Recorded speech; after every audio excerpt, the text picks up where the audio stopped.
তিনটা জিনিস আমাদের জন্য দিনের বেলা নিষেধ করেছেন।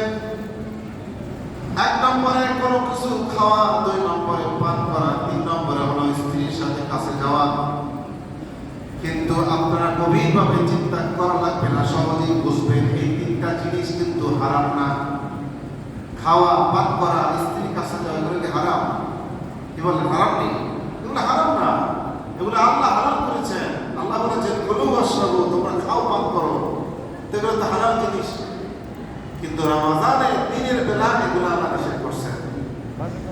আল্লাহ দেওয়া হালাল জিনিস আল্লাহ নিষেধ করছেন, এই জন্য আমরা খাই না, পান করি না।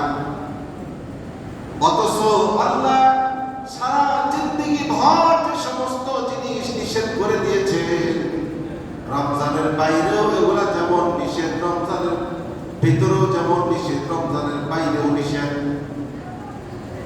অন্যের সম্পদ আত্মসাৎ করা, এটা কি কখনো হালাল আছে কিনা?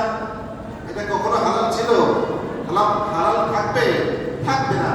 তো সুতরাং রমজানে হালাল জিনিস আমরা আল্লাহর ভয় খাই নাই, তো রমজানের বাইরে যে আমরা দেদারসে হারাম খেয়ে ফেলতেছি, এটার মানে কি? এজন্য রমজান আমাদেরকে তাকওয়ার শিক্ষা দিয়েছে, যে তাকওয়া কিভাবে অর্জন